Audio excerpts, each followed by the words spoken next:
Williams, rheolwraig gwasanaethau'r Gymraeg o fewn Bwrdd Iechyd Hywel dda.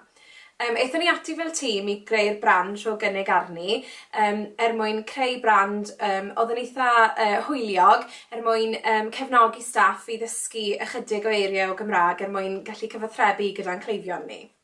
Mae nifer o nwyddau yn rhan o'r brand tro gynnig arni, posteri gyda ni taflenni mwyn helpu pobl o fewn cyfarfodydd, cardiau fflach i staff ar y ward a beiros ar gyfer ein staff gweinyddol ni, a maen nhw gyd mwyn helpu'n staff ni ddefnyddio ychydig o eiriau o Gymraeg.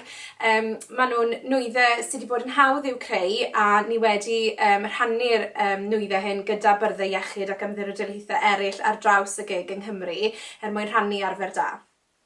Fenw i yw Gwenan Davies a fi yw uwch swyddog iaith Bwrdd Iechyd Hywel dda. Ni fel tîm wedi creu cyfres o nwyddau, sef brand tro gynnig arni. Oedd e'n bwysig bod ni'n creu y brand yn frand cryf ac yn frand adnabyddus ar draws y Bwrdd Iechyd.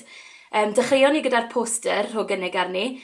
Ni eisoes wedi mynd i'r ail brint, felly mae dros 1000 o'r rheini ar draws y Bwrdd Iechyd, ar wardiau, mewn swyddfeydd, hefyd mewn amryw o lefydd ar draws y Bwrdd Iechyd yn ardaloedd aros y cyhoedd hefyd. Mae'n bwysig bod y Gymraeg yn weledol ar draws y Bwrdd Iechyd, un staff yn ogystal â'r cyhoedd, a mae'r poster yn helpu i wneud hynny. Yn dilyn adborth wrth staff ar ôl creu'r poster, yr adborth gaethon ni oedd bod staff eisiau rhywbeth mwy symudol, rhywbeth o'n nhw'n gallu mynd gyda nhw o wely i wely wrth drafod a chleifion. Felly penderfynon ni greu cardiau fflach, sef rhywbeth maen nhw'n gallu rhoi yn eu pocedi neu ar eu laniads fel bod e gyda nhw trwy'r amser. Mae rheini'n cynnwys ymadroddion defnyddiol i ddefnyddio wrth wely'r claf, cyfarchion syml, ydych chi'n gyffyrddus, cwestiynau bydden nhw'n defnyddio o ddydd i ddydd gyda chleifion, a mae'r phonetics ar hwnnw hefyd mwyn sicrhau bod y staff yn gwybod yn union sut mae dweud o wahanol bethau. Mae'r adborth ni wedi cael wrth hwn yn wych, mae pawb yn gweld nhw'n ddefnyddiol iawn yn eu gwaith o ddydd i ddydd gyda chleifion. Wrth feddwl am symud y brand ymlaen ymhellach, penderfynon ni bod rhaid i ni dargedu carfannau gwahanol o staff. Roedd y posteri a'r cardiau fflach yn targedu'r staff rhang flan, ond roedd rhaid meddwl am rhywbeth i bobl sydd yn gweithio mewn swyddfeydd ag ati, ac yn ateb y ffôn o ddydd i ddydd. Penderfynon ni greu beiros banner sydd yn help llaw i rheini sy'n ateb y ffôn o ddydd i ddydd. Mae'n cynnwys ymadroddion o sut mae ateb y ffôn yn ddwyieithog, ond hefyd y protocol o sut mae trosglwyddo'r alwad i rhywun sy'n siarad Cymraeg. Hello, Sarah Jennings. I work for Nwyddau University Health Board as Director of Governance, Communications and Engagement. Dwi'n dysgu Cymraeg, dwi'n siarad Cymraeg gyda fy mych, ond mae'n fwy challenge yn gwaith. So I speak Welsh with my daughter, but I find it much more challenging in the workplace, but I try.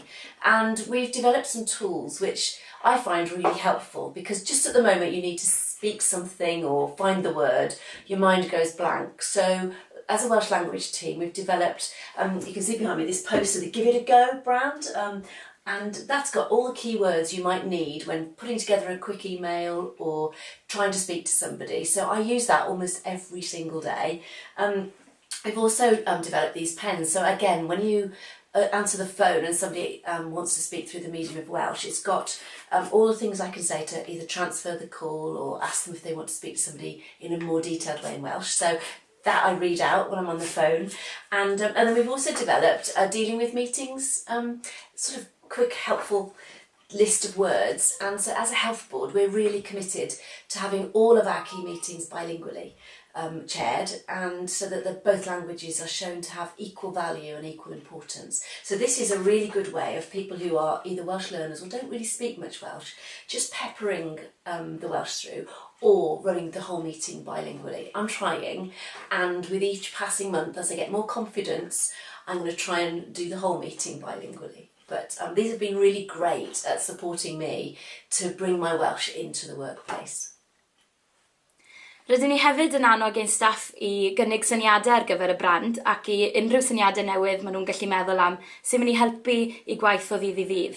A dyna lle daeth y syniad o'r tystysgrifau a'r sticeri ar gyfer plant. Roedd nyrs yng ngofal sylfaenol ym Manghyfyrddin yn ansicr o roi sticeri uniaith Saesneg i blant oedd yn Gymru Cymraeg.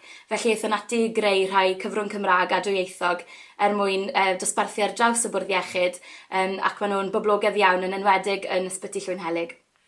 My name's Nikki Davies. I'm a play assistant here on the Puffin unit at Withybush. Just to talk to you today about the Welsh certificates and stickers we've been using on the ward with the children. I believe every child's got the right to be able to have resources that are in their first language, and it really does make a difference to the experiences they have here on the ward. Often when they're coming into the unit and they're having an experience that's going to make them nervous or apprehensive, and anything we can do to make that experience better for them is so important. And the certificates and the stickers in Welsh have made a difference to the children that we see. A lot of them, obviously, they come in and they don't expect to have the resources in Welsh, and the initial reaction is normally one of surprise when we present them with the certificates and stickers. But that's quickly replaced with smiles and grins, and they're so happy and delighted to receive them. It's really nice to see, and they're excited then to take them home, to show loved ones at home, particularly to take them into school to show their friends and the teachers, because primarily they're speaking Welsh in school. And even as well, first language English children, they're being taught Welsh in school, and they're excited as well to receive them and take them into school and show their teachers. So they really are worthwhile, and they really are making a difference. I think it instills a sense of pride actually in the children to receive them, and a sense of self-worth as well, and I think it's so important that we provide that for them, and they're really working well, so we wouldn't be without them at the minute. It's really good. It says, Tim Seren, you're a staff taking your medicine. Well done. Ni hefyd wedi bod yn creu nwyddau digidol fel rhan o frand rhwng gynnig arni, ac wedi creu fideo o Iowan sy'n 2 flwydd oed wedi cael ei eni yn gynnar yn Ysbyty Glangwili.